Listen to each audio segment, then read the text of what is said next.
Euh, Choisissez la dernière version en date, ça peut changer selon la... Pour la configuration, en gros, je vous conseille de garder tout par à travers le petit refus. Et après, je clique sur le bouton télécharger.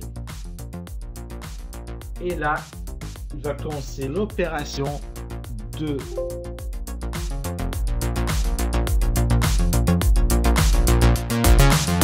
Bonjour et bienvenue sur votre chaîne FarisonNet. Alors, dans cette vidéo, nous allons voir, et comme c'est marqué dans le titre, comment créer une USB bootable. Juste entre parenthèses et avant de démarrer la vidéo, je tiens à rappeler que notre chaîne ici, FarisonNet, a vraiment besoin de votre aide. Comme vous voyez, le nombre d'abonnés est assez limité. On aimerait bien grandir et avoir plus d'abonnés. Donc, nous vous invitons à vous abonner à la chaîne. Si vous regardez la vidéo, vous avez un bouton ici, s'abonner. N'hésitez pas à cliquer, ça coûte rien. C'est gratuit. Je ferme cette parenthèse et je reviens à notre vidéo de création de USB bootable. Donc voilà, donc ça c'est pour l'intro. Qu'est-ce qu'on va voir dans la vidéo? On va voir comment télécharger l'outil qui va nous permettre de créer cette USB bootable. On va voir, c'est-à-dire comment configurer si besoin ou pas l'interface pour créer cette USB bootable. Voilà. Donc en gros, l'outil qui va nous permettre de créer cette USB bootable, ça s'appelle Rufus. Ou Rufus selon la prononciation. Je ne sais pas si ça prononce Rufus ou Rufus, Rufus, on va dire. C'est rufus.ie. Voilà. Ça, c'est le lien que vous allez trouver dans la boîte de description de votre vidéo, en dessous de la vidéo. Après, ici, vous avez plusieurs liens de téléchargement. Vous choisissez celui qui correspond à votre système. Choisissez la dernière version en date. Ça peut changer selon la date où vous voyez la vidéo. Mais choisissez la dernière mise à jour. Moi, je l'avais déjà téléchargé. Donc, vous cliquez ici, vous téléchargez. Et après, vous le lancez. Vous aurez, quand vous allez lancer, quand vous allez télécharger, vous le lancez, vous aurez cette interface là. Et voilà. Bien sûr, avant de le lancer, je vous invite à brancher d'abord votre USB. En l'occurrence, nous, on a branché la nôtre. Il a détecté automatiquement notre USB FarisonNet. Donc, vous branchez votre USB qui va vous servir de USB bootable. À noter que toutes les données qui seront dedans vont être perdues car il sera formaté par l'outil Rufus. Donc, je vous conseille, si vous tenez à ces données-là, si vous en avez besoin, copiez-les quelque part, gardez-les quelque part. Sinon, voilà, ils seront perdus. De toute façon, ils seront, on va dire, l'USB sera formaté. Je tiens à préciser.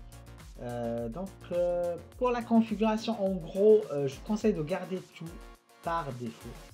Alors, on a deux étapes nécessaires à faire. Première étape, comme on a dit, c'est télécharger l'ISO qui va nous servir à la création de l'USB portable. C'est la première étape nécessaire. Donc, vous allez venir ici, sur ce bouton-là, que vous voyez là où je fais bouger mon curseur. Vous cliquez sur la petite flèche à côté de sélection et vous choisissez télécharger. Puis, vous cliquez sur télécharger parce que là, c'est une option qui devient un bouton. Hein. En termes d'expérience utilisateur, c'est assez spécial, mais je vous montre comment faire. Cliquez sur la flèche, choisissez télécharger et cliquez après une deuxième fois sur le texte téléchargé. Ça vous s'ouvrira une deuxième fenêtre de paramétrage. Choisissez le système vous souhaitez. En l'occurrence, dans mon cas, c'est un Windows 10, donc je vais choisir Windows 10. Je vais faire continuer. Après, vous choisissez la dernière version de Windows 10 en date. Voilà, vous faites continuer. Vous choisissez. En l'occurrence, il ne propose que la version Home, donc pour le Pro. Voilà. La version qui va fonctionner pour le Home, le Pro et le UDU. Voilà. De toute façon, on a ce choix ici. Le français, bien sûr, pour notre cas. Donc, vous continuez votre configuration normale. Choisissez l'architecture 64. Dans mon cas, c'est un 64. Voilà. Et ici, ils vous disent vous pouvez le télécharger par le navigateur ou bien sûr, vous pouvez le télécharger par l'outil Refuse. Moi, je vous conseille de passer par Refuse. Moi, ce que j'ai fait, hein, je téléchargé par. Mais vous avez la possibilité de télécharger par le navigateur, à vous de choisir. Donc, je ne vais pas cocher cette case parce que j'aimerais bien le télécharger à travers l'outil Refuse. Et après, je clique sur le bouton télécharger. Donc, je vais cliquer sur télécharger. Voilà. Quand je vais cliquer sur télécharger, je vais choisir un endroit et j'ai déjà téléchargé l'outil en question. Donc je vais cliquer sur un emplacement et je fais enregistrer et je télécharge. Et ça va télécharger. Comme je l'ai déjà fait, vous le téléchargez normalement après. Pour que ça prend pas de temps. Alors c'est ça, ça c'est pour le téléchargement. Donc, je vais estimer que vous l'avez déjà fait, vous l'avez déjà téléchargé. Après, il viendra, la deuxième étape, c'est maintenant de cliquer sur ici, la partie ici, cliquez sur l'option sélection pour l'instant et pour cette étape. Et vous cliquez après sur le texte sélection. J'avoue que c'est une façon bizarre en termes d'expérience d'utilisateur. Mais bon, ils l'ont fait comme ça, on va suivre. C'est pour ça que je vous fais la vidéo pour que vous ne perdez pas. J'ai dit que vous sélectionnez l'option sélection et vous cliquez sur le texte sélection pour après sélectionner l'image ISO que vous venez de télécharger il y a quelques minutes, ou quelques secondes, dans la première étape. Vous sélectionnez, faites ouvrir et là il va mouliner un tout petit peu. Voilà, là il va vous donner d'autres options, on va dire d'autres paramétrages supplémentaires à remplir. Moi ici à ce stade là je pense qu'on a terminé parce que je vous conseille de garder tout par défaut ici, sauf je vais vous donner juste, on ne sait jamais si la version change après. Vous pouvez vérifier le schéma ici. Je vous conseille de garder le GPT, ça c'est pour les versions récentes du PC. Un GPT c'est un schéma de partition récent, c'est ce qui est utilisé récemment. Si vous avez un ancien PC, passez par la MBR. Ça, je ne l'ai jamais testé, j'avoue, je ne l'utilise pas. Moi, je l'ai utilisé GPT, donc je vous conseille de rester sur GPT. La seule chose que vous pouvez changer, vous pouvez renommer ça, si vous voulez, pour USB bootable, etc. Je vais faire ça, je sais pas, USB 10. Bon, vous faites un texte plus ou moins parlant, on va dire. Ah. Et le reste aussi garde par défaut. Et après, on peut vérifier ici dans les ici sur ce icône paramétrage ici, pardon. Vous voyez si la mise à jour est quotidienne ou pas. Je vous conseille de la garder en quotidienne. Comme ça, il pourra télécharger mise à jour. Et vous fermez ce petit paramétrage. Donc tout est OK. On a choisi l'ISO en question, etc. L'ISO est déjà choisi, etc. Et on fait après la dernière étape, c'est de cliquer sur démarrer. Ici, vous cochez rien.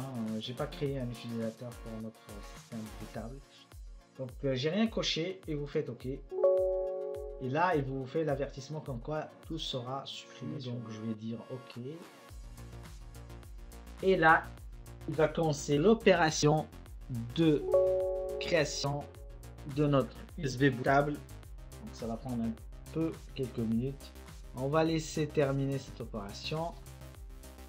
Et voilà, je pense que la vidéo s'est terminée. Normalement, à la fin, il va vous dire que l'opération s'est terminée. Voilà, l'USB bootable est maintenant prête, etc.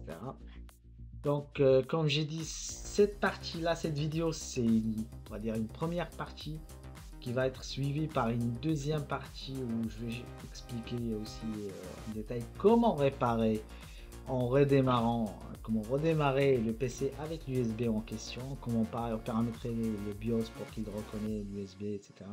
Bon, ça sera le sujet d'une deuxième vidéo que je vous conseille de le voir, le lien sera dans la description de cette vidéo. Voilà. Donc cette partie-là est terminée, je pense. Cette vidéo on a terminé. Donc je rappelle encore une fois que notre chaîne FarSonnet est une chaîne un peu geek, focus sur l'IT digital, pour voir la bio, a vraiment besoin de votre aide. On vous demande de vous inscrire en masse, en vous inscrivant avec le bouton s'abonner. On a vraiment besoin de votre support pour vous créer plus de contenu intéressant pour votre quotidien digital, IT, de bricolage, etc. Voilà. Alors, cette vidéo touche à sa fin. Sur ce, je vous dis merci et à très bientôt. Au revoir.